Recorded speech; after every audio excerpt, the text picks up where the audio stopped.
Ruler of the Crimson Cosmos, Cyttorak Origins explored. You know, whenever we ponder upon exactly why Stan Lee decided to call his big red wrecking machine a Juggernaut, we picture him sitting in his office, fat burger in one hand, vanilla shake in the other, quietly sifting through the ancient Chinese tome Han Feizi. After all, Cain Marko's alias is the embodiment of the proverbial unstoppable force. But while Juggernaut's powers might be inspired by philosophical discourse, they certainly aren't the source of it. If you're new to the world of comics, you might be surprised by what we are about to tell you, because despite being one of the primary antagonists for the X-Men, the Juggernaut isn't exactly a mutant. Yes, he's been portrayed as one in certain editions, but that isn't the case these days, and it certainly wasn't the case in 1965's X-Men issue number 12, where the character made its debut. For, you see, his powers aren't exactly his. They belong to the demon god of the Crimson Cosmos, Cyttorak. No one knows how long he has lived, or how long he will continue to live, only that his might is absolute, and it is conveyed through the actions of his human thrall. Let's take a look at this evil elder god of planet Earth. This is Cyttorak's Origins explored. But before we go into our explanation, we have a very small request. If you like our content, please support us by subscribing to our channel. This is a small click for you, but for us, it means a lot. Thank you. Let's begin. The Rumblings of Doom, Cyttorak's first mentions in Marvel history. The fact that we had to wait for the Lord of Oblivion to make his first proper appearance should tell you just how obscure a figure he is. But make no mistake, his powers are absolute. Don't believe us? Why don't you just ask the Sorcerer Supreme instead? The first time Cyttorak's name is uttered in Marvel continuity is when Doctor Strange invokes the use of the Crimson Bands of Cyttorak in Stranger Tales, issue number 124. A binding spell so powerful it remains one of Strange's favorite spells till date. The next time we'd see that name pop up would be in a non-mystical context, when Charles Xavier and his stepbrother, Cain Marko, were enlisted in the US military and shipped off to South Korea to fight in the war. The latter ended up deserting his forces. Xavier had no love for his violent bully of a stepbrother, but he pursued him anyway and tracked him down to the mouth of a mysterious cave. He entered the cave, hoping to reason with his step-sibling, bull-headed as he was, but he came across a rather strange scene. It appeared that they had stumbled onto an ancient temple dedicated to some forgotten god who conveniently forgot his gemstone behind. Charles recognized it as the temple of Cyttorak and warned his brother not to touch the gem, but it was too late. Mesmerized by its aura, Cain Marko read the mystical inscription engraved on it, which went like this. Whosoever touches this gem shall possess the power of the crimson bands of Cyttorak. Henceforth, you who reads these words shall become forevermore a human juggernaut. At that moment, the communists got up with them and began shelling the place. Charles was able to escape, but Cain was stuck underneath the rubble and presumed dead for nearly 10 years. Before he resurfaced and attacked his half-brother's lavish mansion in X-Men issue number 12, with Xavier remarking that he had truly become a human juggernaut. That would be the extent of our knowledge of the almighty Cyttorak for 27 years, before 1992's Doctor Strange, Sorcerer Supreme, issue number 44, finally gave us the big reveal. A worship-hungry god, Cyttorak's first appearance. It's only fitting that Cyttorak would reveal himself in the story of the man who had introduced him to Marvel readers, but this would not be the master of the raging storm we have come to know in later decades. Issue number 44 of Doctor Strange, Sorcerer Supreme, lies smack dab in the middle of the Infinity War storyline. The original comic book version, that is. The Sorcerer Supreme is on a mission to figure out just what happened to the cosmic being known as Eternity, who had fallen into a deep slumber, causing all sentient life, not powerful enough to resist, to follow its lead. He teams up with an expert on cosmic powers, heat depths, and previous universes. That's right, Doctor Strange is cooperating with Galactus.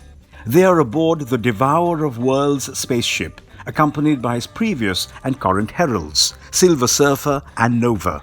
They are bickering about the mission because Galactus is being a bit of a prick, as usual, when their ship is attacked by an alien being with suspiciously crimson tentacles. Strange theorizes that because they're traveling across dimensions, some entity that ruled over one of them must not have appreciated trespassers, and he thought he knew exactly which entity.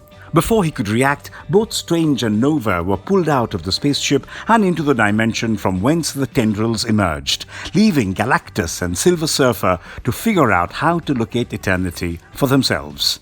Meanwhile, Doctor Strange puts two and two together and realizes where he is. He is in the Crimson Cosmos, the fabled realm of the owner of the Crimson Bands of Cyttorak. It's where the X-Men banished the Juggernaut all the way back in X-Men issue number 33, and it's where he'd return now because Doctor Strange used the Crimson Cosmos' connection to Cain Marko to summon him here for help. The best way to describe this version of the Crimson Cosmos would be to think of a cave filled with animated stalactites and stalagmites, and everything is made up of crystals. At least for now, anyway. So, after somehow making Juggernaut agree to his terms, they venture deeper into enemy territory before they finally encounter the man himself. Cyttorak, resplendent in pink-purple battle armor with a powerful gem burning at his helm. Presently, he was occupied with torturing Nova into becoming his priestess, with the elven creatures he'd created specifically to worship him. He planned to introduce Strange to the same fate. But the Sorcerer Supreme was able to use a combination of wit, charm, and cosmic ass-kissing to convince Cyttorak to let him and Nova go. He would have succeeded too if Cain Marko hadn't been so damn rebellious. The Juggernaut attacked Cyttorak and ripped his gem right off his helm, ostensibly killing him and taking his power. Doctor Strange, curiously, squares up to him for a fist fight, but somehow, even after taking a direct hit to the spine from the frigging Juggernaut, he's able to stand. The reason is revealed a couple of seconds later, as the gem starts flying around the area like that housefly from Breaking Bad and lands squarely within its former resting place, thus reviving Cyttorak. He wakes up, brushes off Cain Marko like an annoying gnat, and then teleports Strange and Nova back to their vessel in a crimson rage. Interestingly though, he says something that hints at his real nature. After binding up Juggernaut, Cyttorak remarks that it was as if Marko thought that he truly was this overly humanoid form he wore from time to time. This begs the question, who is the real Cyttorak? Or rather, what is he? Who is Cyttorak, the real origins of the Lord of Oblivion? So here's the thing, everything we've just told you doesn't exist in the Marvel Universe anymore. No, stop booing, there's a good reason for that. What you saw was actually just the things Cyttorak had described to Doctor Strange before yeeting him out of his dimension. It was a form that he took now and then. But why? It's simple. Cyttorak is neither a god nor a demon. Or maybe he's both, though his true appearance does tend to lean towards the latter. Like Agamotto or Oshtur in the Vishanti, Cyttorak too is a mystical principality. Unlike the Vishanti, however, he chooses to bestow his powers only upon those he believes to be worthy of inflicting true destruction. Cyttorak is basically a god hell-bent upon unleashing rage and Armageddon upon the world, because the chaos created by them is what sustains his life force. Thousands of years ago, it is believed that he walked the earth during the age of the Elder Gods and survived on the planet well after their departure. Over time, he became a mythical figure to the denizens of Earth, who took to worshipping this demon as their god.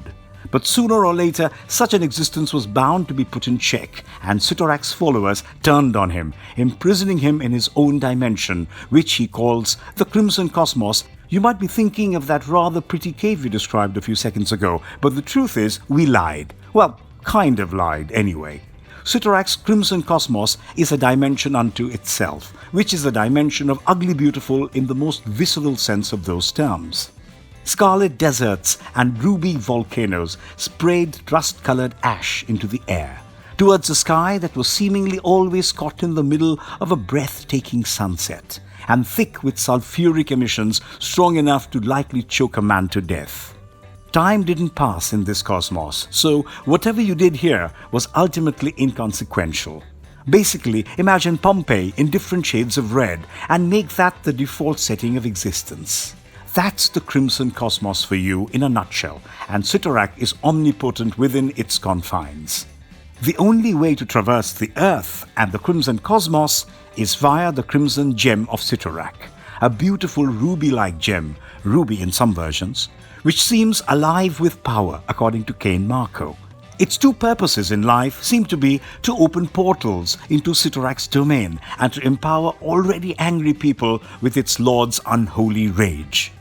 But there used to be a third as well, which was the very reason for its existence.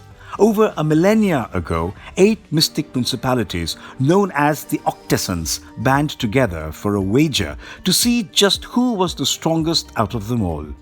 Each entity would create a totem that would turn a human being into an exemplar, aka avatar, of the respective principality upon discovery. Once the first was found, the remaining 7 would also surface, starting an 8-way war between the exemplars and their respective followers. Whoever survived would prove that their master was the strongest. Cyttorak, as you might have guessed, created this gem as his totem. He tricked a few puny humans into building its shrine and then tricked a few more into keeping it safe, all the way up until the day Cain Marko stumbled upon it. Another interesting side note, Cain isn't Cyttorak's favorite Juggernaut. That dubious honor goes to Colossus, who became Cyttorak's avatar after Marko was taken over by Kurth and he needed a new host to get his fix of death and destruction. The literal man of steel volunteered himself, and the utter decimation he left in his path delighted Cyttorak so much he refused to relieve Colossus of his duties, grimly remarking that this hero business had given him a feast unlike he had ever had before. Yikes! What makes Cyttorak an immensely powerful magical deity? If you guys haven't figured it out already, Cyttorak is kind of overpowered. He's both a god and a demon and can choose the form he wishes to exist in. Cyttorak's godly form looks like a cross between Doctor Strange and Galactus's uniforms, but it is his demonic form that is much more iconic. He is essentially a gigantic version of the Juggernaut suit, revealing that Cain Marko's armor design is basically a replica of its creators. There are 2 key differences though.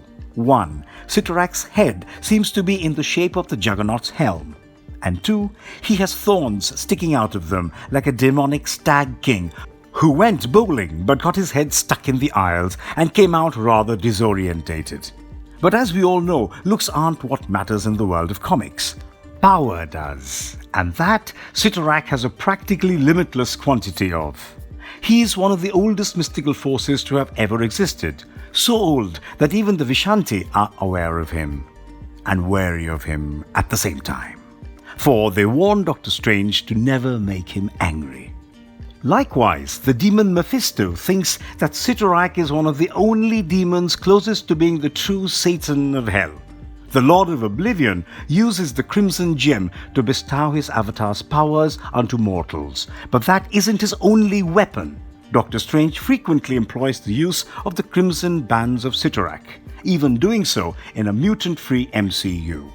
He also has assorted shields and cages that go with the whole unbreakable restriction deal. It turns out that the Juggernaut's armor is fashioned from the same material, especially the helmet, which is designed specifically to block telepaths. And he doesn't just turn people into unstoppable forces of malice and destruction, he's quite adept at spreading it himself as well. When the villainous Tryon tapped into Cain Marko's conscience and accessed the reserves of Cyttorak's true energies, he gained the strength to literally reshape reality with his fists. With every punch of his tying together more and more dimensions into a single universe, reminiscent of Superboy Prime's Source Wall shenanigans. He was able to exert control over Cain Marko even when he was trapped within the innate domain of another cosmic entity, demonstrating just how much control he truly retained over his thralls. He constantly toys with his avatars by switching their operational power levels on a whim. When Colossus and Cain Marko went to attack Cyttorak, he gave the former unprecedented access to his own energies, enough to turn him completely against the X-Men yet again, and transform into a Bane-like entity. with pipes spouting out of his back and his entire skin turning a ghastly shade of crimson. With this power boost, he sent Colossus hurtling across an entire forest with a single punch. You can imagine what would have happened were it something or someone else. And perhaps his biggest flex in life came moments before he pulled off this treachery, when a Phoenix Force-laden Colossus showed up in the Crimson Cosmos to deal judgment to his creator, and was promptly relieved of his cosmic energies with the flick of a wrist by Cyttorak. That's right, Cyttorak dispelled the power of the frigging Phoenix Force, the most powerful entity comprised of pure cosmic energy, like it was a kindergarten student on timeout. He doesn't want to rule, he doesn't have any ulterior motives for the plays that he makes. He simply wants to watch the world burn and call out his name in fervent ecstasy as it turns into ashes. Why Cyttorak is such an interesting character? For the longest time, Cyttorak was a rather loaded bullet in the Chekhov's gun that was Marvel. For nearly 30 years, he went without an appearance, and yet his name was mentioned in almost every Doctor Strange issue. He wasn't the Juggernaut himself, but his true form heavily inspired Cain Marko's exemplar aspects. In many ways, Cyttorak is like the Madara Uchiha of the Marvel Universe. Impeccably well built, irrationally open about his goals and desires, and yet practically a living ghost who isn't seen until the great wars erupt. Unlike Masashi Kishimoto, however, Marvel has managed to keep his mystique intact. And that is where Cyttorak surpasses the hype of one of the most hyped Magna creations of all time. Even when he is revealed to you, you don't get the sense of immediate hopelessness that Madara brings with him. It's subtle, gradual, all-consuming, and it makes your insides boil with frustration, rage, and drive you to do something you normally wouldn't. Cyttorak is destructive magic incarnate. His will, the manifestation of the phrase, might is right, and that should scare you to your very core. And if you liked our content, don't forget to leave a like and subscribe to us if you haven't already. Have a good one and be safe. Thanks, everyone.